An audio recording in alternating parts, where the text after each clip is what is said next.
ஆசிரியர் தேர்வு வாரியம் உயர்கல்வித்துறை சார்ந்த ஒரு செய்தி.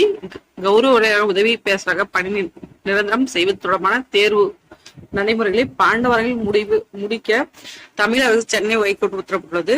கடந்த 2020ஆம் ஆண்டு அரசு கலை அறிவியல் கல்லூரியில் கௌரவ பணியாற்றியவர்கள் உதவி பேராசிரியராக நியமனம் செய்யும் அரசாணை பிறப்பிக்கப்பட்டு தேர்வு வரை நடைபெற்றது.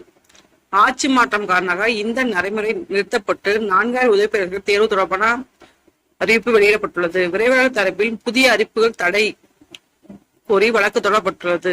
இந்நிலையில் இந்த மனுவை விசாரித்த நீதிபதி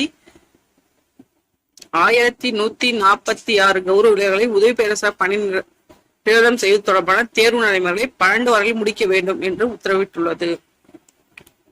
இதுல பாத்தீங்கன்னா கெஸ்ட் லெக்சருக்கு சொல்லியிருக்காங்க 1146.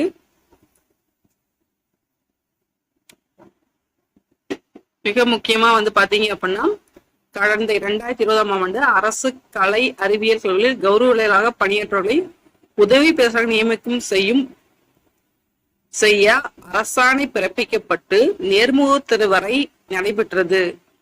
ஆட்சி மாற்றம் காரணமாக இந்த நடைமுறை நிறுத்தப்பட்டு 4000 உதவி பேராசிரியர் தேர்வு தொடர்பான அறிவிப்பு வெளியிடப்பட்டுள்ளது. ரீசெண்டா தெரியும், ஆசிரியர் தேர்வு வாரியம் இப்ப வெளியிட்டு இருக்காங்க. இதில் நிறைய முரண்பாடுகள் ஒண்ணு எம்பில் முடிச்சவங்க 2009 முன்னாடி எம்பில் முடிச்சவங்க அப்ளை பண்றதுக்காக ஒன்னு விஷயம் கேட்டிருக்காங்க. பிளஸ் அது இல்லாம பிரைவேட் காலேஜ்ல ஒர்க் பண்ண எக்ஸ்பீரியன்ஸ் எடுத்துக்கணும்னு சொல்லி கேட்டிருக்காங்க.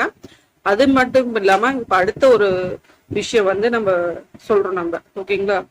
ஸோ இது 12 வாரங்களை கண்டிப்பா முடிக்கணும் அப்படின்னு சொல்லி சென்னை நீதிமன்றம் சொல்லியிருக்காங்க. பணி நிரந்தரம் தொடர்பான செய்தி நடைமுறை 12 வாரங்களை முடிக்க வேண்டும் என்று தமிழக அரசுக்கு உத்தரவிட்டார். ஓகேங்களா? ஸோ இது ரொம்ப முக்கியமான தகவல். கண்டிப்பா முடிஞ்ச எல்லாத்தோட ஷேர் பண்ணுங்க. நன்றி, வணக்கம். தேங்க்ஸ் ஃபார் வாட்சிங்.